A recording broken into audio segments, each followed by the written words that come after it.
Assalamualaikum warahmatullahi wabarakatuh. Perkenalkan, nama saya Hupal Holik Habaza dengan NIM 12170500666 kelas Informatika B. Di sini saya akan menjelaskan tentang bab aljabar boolean. Yang pertama dari definisi aljabar boolean. Aljabar boolean dapat didefinisikan secara abstrak dalam beberapa cara. Cara yang paling umum adalah dengan menspesifikkan unsur-unsur pembentuknya dan operasi-operasi yang menyertainya, seperti pada definisi 7.1 berikut. Misalkan B adalah himpunan yang didefinisikan pada dua operator biner, yaitu plus dan minus, dan sebuah operator uner atau koma.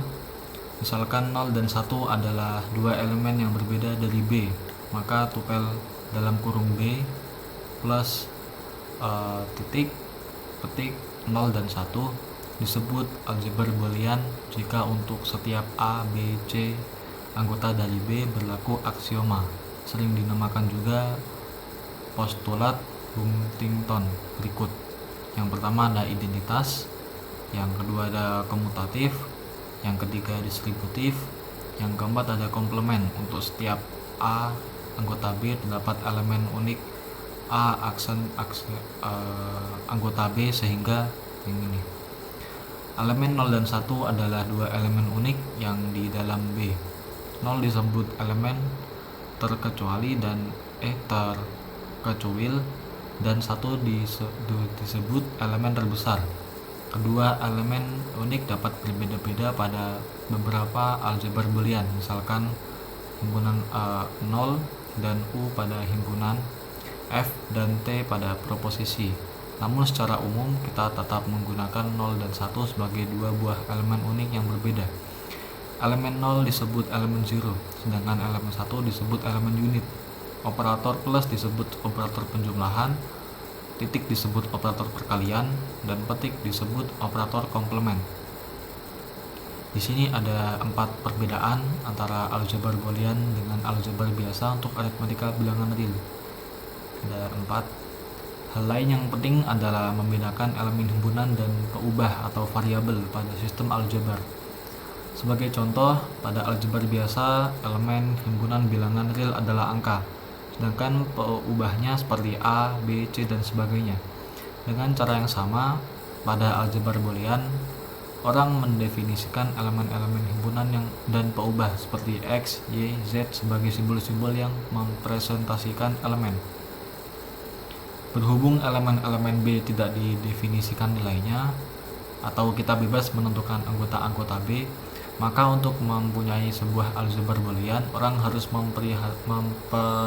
memperlihatkan yang pertama ada elemen himpunan B, yang kedua kaidah atau aturan operasi untuk dua operator biner dan operator uner, yang ketiga himpunan B bersama-sama dengan dua operator tersebut memenuhi keempat aksioma di atas. Jika ketiga persyaratan di atas terpenuhi, maka aljabar yang didefinisikan dapat dikatakan sebagai aljabar boolean.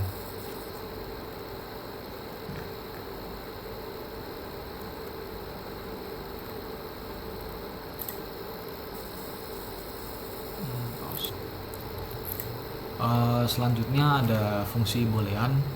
Fungsi boolean disebut juga fungsi biner adalah pemetaan dari B pangkat n ke B melalui ekspresi boolean. Kita menuliskannya sebagai F titik 2 B pangkat n ke B, yang dalam hal ini B pangkat n adalah himpunan yang beranggotakan pasangan terurut ganda n di dalam daerah asal B. Misalkan ekspresi boolean dengan n peubah adalah E, yaitu X1 ada X2 sampai Xn. Menurut definisi 7.3 ini, setiap pemberian nilai-nilai kepada peubah X1, X2 sampai Xn merupakan suatu pasangan terurut ganda n di dalam daerah asal B pangkat n, dan nilai ekspresi tersebut adalah bayangannya di dalam daerah hasil B. Dengan kata lain, setiap ekspresi boolean tidak lain merupakan fungsi boolean. Misalkan sebuah fungsi boolean adalah f X, Y, Z sama dengan X, Y, Z plus X X petik Y plus Y petik Z.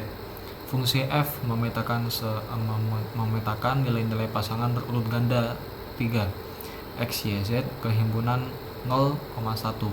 Contoh pasangan berurut ganda 3 misalnya 1, 0, 1 yang berarti X sama dengan 1, Y sama dengan 0, dan Z sama dengan 1.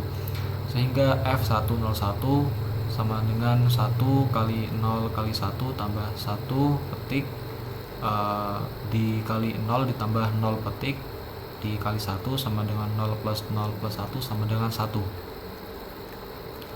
Setiap peubah di dalam fungsi boolean termasuk dalam bentuk komplemennya disebut literal. Fungsi H X, Y, Z sama dengan X, Y, Z petik pada contoh di atas terdiri dari 3 buah literal, yaitu X, Y, dan Z petik. Fungsi tersebut berharga jika berharga 1 jika X sama dengan 1, Y sama dengan 1, dan Z sama dengan 0. Sebab H110 sama dengan 1 dikali 1 dikali 0 petik sama dengan dalam kurung 1 kali 1 dikali 1 sama dengan 1 kali 1 sama dengan 1. Dan berharga 0 untuk harga X, Y, dan Z lainnya. Selain secara aljabar, fungsi boolean juga dapat dinyatakan dengan tabel kebenaran dan dengan rangkaian logika. Yang terakhir ini akan dijelaskan dalam bab 7.0. Tabel kebenaran berisi nilai-nilai fungsi untuk semua kombinasi nilai-nilai peubahnya. Jika fungsi boolean dinyatakan dengan tabel kebenaran, maka untuk fungsi boolean dengan n buah peubah, kombinasi dari nilai peubah-peubahnya adalah sebanyak 2 pangkat n. Ini berarti 2 pangkat n baris yang berbeda di dalam tabel kebenaran tersebut. Misalkan n sama dengan 3, maka akan terdapat 2 pangkat 3 sama dengan 8 baris tabel. Cara yang praktis membuat semua kombinasi tersebut adalah sebagai berikut ini. Fungsi boolean tidak terlalu unik pada representasi ekspresinya. Artinya, 2 buah fungsi yang ekspresi booleannya berbeda dapat menyatakan 2 buah fungsi yang sama. Dengan kata lain, 2 buah fungsi sama jika kedua ekspresi booleannya ekuivalen. Misalkan f dan g adalah ekspresi dari suatu fungsi boolean. Fungsi f dan g dikaitkan merupakan fungsi yang sama jika keduanya memiliki nilai yang sama pada tabel kebenaran untuk setiap kombinasi peubah-peubahnya. Sebagai contoh, fungsi f X, Y, Z sama dengan X petik Y petik Z ditambah X petik Y, Z ditambah X, Y petik, dan G X, Y, Z sama dengan X petik Z ditambah X, Y petik adalah 2 buah fungsi boolean yang sama. Kesamaan ini dapat dilihat pada tabel berikut ini. Jika sebuah fungsi boolean tidak unik dalam representasi ekspresinya, dapatkah kita menemukan ekspresi boolean lainnya yang mengspesifikasikan fungsi yang sama? Jawabannya bisa, yaitu dengan melakukan manipulasi aljabar terhadap ekspresi boolean. Yang dimaksud dengan memanipulasi atau menyederhanakan ekspresi boolean adalah menggunakan hukum-hukum aljabar boolean untuk menghasilkan bentuk yang ekuivalen. Bisa dilihat di contoh yang ini. Manipulasi aljabar pada ekspresi boolean akan dibahas lebih lanjut pada subbab penyederhanaan fungsi boolean. Lanjut ke materi aljabar boolean 2 nilai. Mengingat B tidak ditentukan anggota-anggotanya, maka kita dapat membentuk sejumlah tidak berhingga aljabar boolean. Pada aljabar boolean berhingga, banyaknya anggota B terbatas, tetapi paling sedikit beranggotakan 2 buah elemen. Karena menurut definisi 7.1 tadi, di dalam B harus terdapat 2 elemen yang berbeda. Aljabar boolean yang terkenal dan memiliki terapan yang luas adalah aljabar boolean 2 nilai. Yang didefinisikan pada sebuah himpunan B dengan 2 buah elemen 0 dan 1, sering dinamakan bit, singkatan dari binary digit, yaitu B sama dengan 0 dan 1.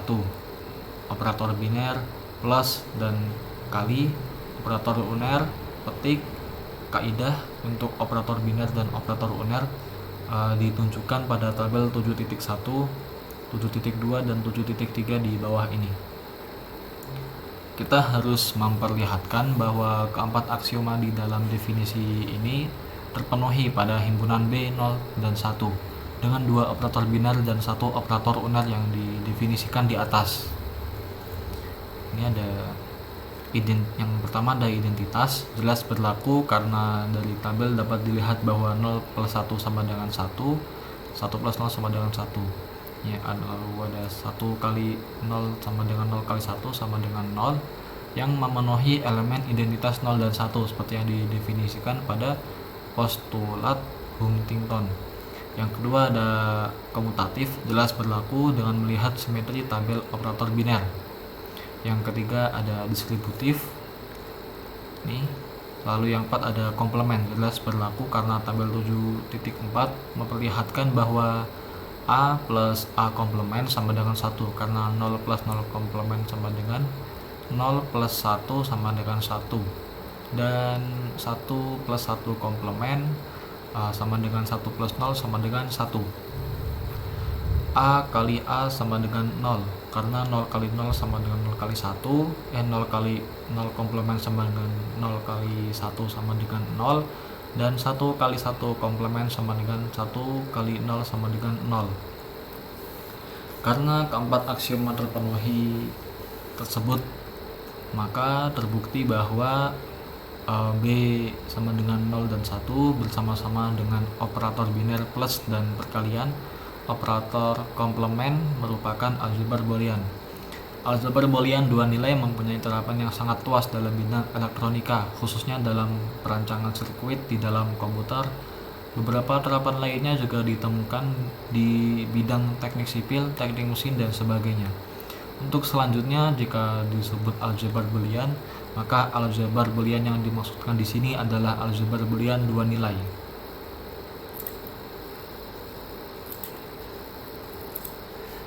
Selanjutnya ada bentuk kanonik. Ekspresi Boolean yang menspesifikasikan suatu fungsi dapat disajikan dalam dua bentuk berbeda.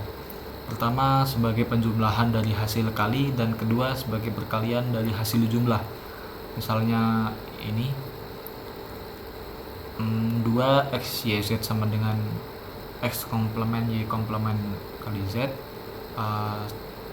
ditambah x y komplement z komplement ditambah x y z dan g x y z sama dengan dalam kurung x plus y plus z dikali dalam kurung x plus y komplement plus z dikali x plus y komplement plus z komplement dikali dalam kurung x komplement plus y plus z komplement dikali dalam kurung x komplement tambah y komplement ditambah z adalah dua fungsi yang sama, dapat ditunjukkan dari tabel kebenarannya.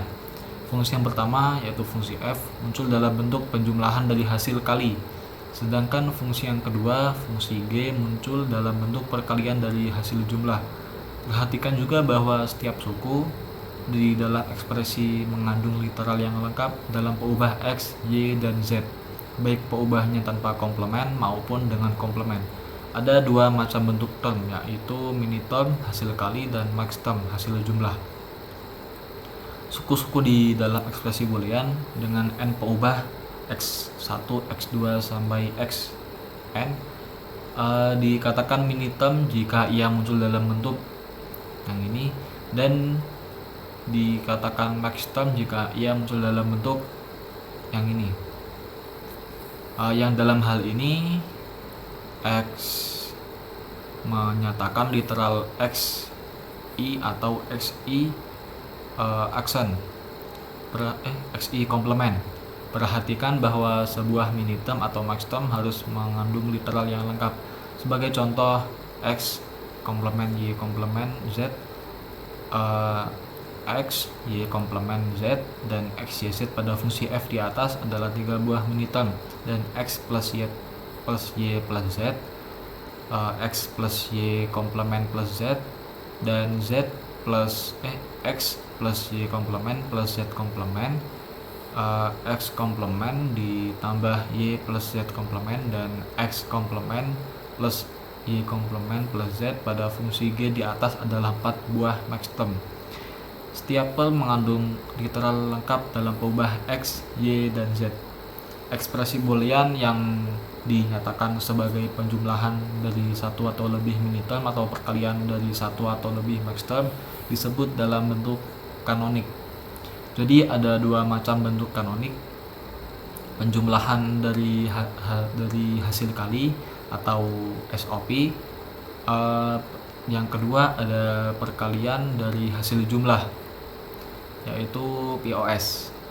Dari fungsi f X, Y, Z sama dengan X komplement Y komplement Z plus X, Y komplement Z komplement ditambah X, Y, Z dikatakan dalam bentuk SOP, dan fungsi ini dikatakan dalam bentuk POS. Nama lain untuk SOP adalah bentuk normal disjuntif, dan nama lain POS adalah bentuk normal konjungtif. Cara membentuk miniterm dan maxterm dari tabel kebenaran ditunjukkan pada tabel berikut di bawah dan tabel selanjutnya. Untuk miniterm, sebuah peubah yang bernilai 0 dinyatakan dalam bentuk komplement, sedangkan peubah yang bernilai 1 dinyatakan tanpa komplement. Sebaliknya untuk maxterm, setiap peubah yang bernilai 0 dinyatakan tanpa komplement, sedangkan peubah yang bernilai 1 dinyatakan dalam bentuk komplement. Kadang-kadang miniterm dilambangkan sebagai huruf M kecil berindeks. Indeks menyatakan hasil desimal, menyatakan nilai desimal, dan string biner yang mempresentasikan term. Misalnya pada term dengan dua peubah X dan Y, indeks 0 dan M ke 0 menyatakan nilai desimal dari 00 dalam kurung X sama dengan 0 dan Y sama dengan 0. Indeks 1 pada M ke 1 menyatakan nilai desimal dari 01 dalam kurung X sama dengan 0 dan Y sama dengan 1, dan seterusnya. Jadi untuk miniterm dari tiga peubah X, Y, dan Z, jika ditulis M ke 6 maka ini berarti miniterm X, Y, Z komplement, karena 6 itu desimal sama dengan 110 biner. Yang di sini X sama dengan 1, Y sama dengan 1, dan Z sama dengan 0. Pada kasus yang terakhir, peubah X dan Y dinyatakan tanpa komplement, sedangkan peubah Z dinyatakan dengan komplement karena bernilai 0, sehingga ditulis X, Y, Z komplement. Sedangkan untuk maxterm sendiri, maxterm dilambangkan sebagai huruf M besar berindeks. Indeks menyatakan nilai desimal dari string biner yang mempresentasikan X plus Y. Misalnya pada term dengan dua peubah X dan Y, indeks 0 dan M ke 0 menyatakan nilai desimal dari 00, yaitu X-nya 0 dan Y sama dengan 0. Indeks 1 pada M ke 1 menyatakan nilai desimal 0.1, yaitu X-nya sama dengan 0 dan Y sama dengan 1, dan seterusnya. Jadi untuk maxterm dari tiga peubah X, Y, dan Z, jika ditulis M ke 6 maka ini berarti miniterm X komplement plus Y komplement plus Z, karena 6 desimal sama dengan 110. Di sini X sama dengan 1, Y sama dengan 1, dan Z sama dengan 0. Peubah X dan Y dinyatakan dengan komplement, sedangkan peubah Z dinyatakan tanpa komplement karena bernilai 0, sehingga ditulis X komplement plus Y komplement plus Z.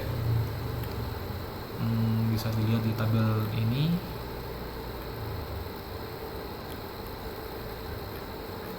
Jika diberikan pada sebuah tabel kebenaran, kita dapat membentuk fungsi Boolean dalam bentuk kanonik SOP atau POS.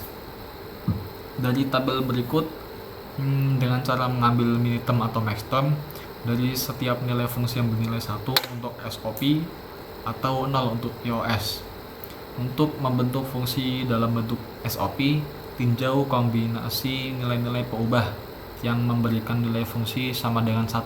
Misalnya kombinasi nilai-nilai peubah yang memberikan nilai fungsi sama dengan 1 adalah 001, 100, dan 111. Maka bentuk SOP tersebut adalah yang ini f x y z sama dengan x komplement y komplement z plus x y komplement z komplement sama dengan x y z. Untuk membentuk fungsi dalam bentuk SOP, tinjau kombinasi nilai-nilai peubah yang memberikan nilai fungsi sama dengan 0. Misalkan kombinasi nilai-nilai peubah yang memberikan nilai fungsi sama dengan adalah 000, 010, dan 101 dan 110, maka bentuk POS fungsi tersebut adalah f x y z sama dengan dalam kurung x plus y plus z dalam kurung x plus y komplement plus z plus x komplement plus y plus z komplement dikali x komplement plus y komplement plus z. Ini ada contoh soalnya.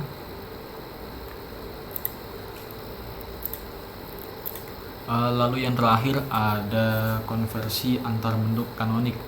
Fungsi boolean dalam bentuk kanonik SOP dapat ditransformasi ke bentuk kanonik POS. Demikian juga sebaliknya. Misalkan f adalah fungsi boolean dalam bentuk SOP dengan 3 peubah, yaitu ini f x y z sama dengan sigma 1, 2, 1, 4, 5, 6, dan 7, dan f komplement adalah fungsi komplement dari f, yaitu f komplement x y z sama dengan sigma 0, 2, 3 sama dengan m ke 0 ditambah m ke 2 ditambah m ke 3. Dengan menggunakan hukum De Morgan, kita dapat memperoleh fungsi f dalam bentuk POS. Bisa dilihat di sini. Jadi f x y z sama dengan sigma 1, 4, 5, 6, dan 7 sama dengan pi 0, 2, dan 3.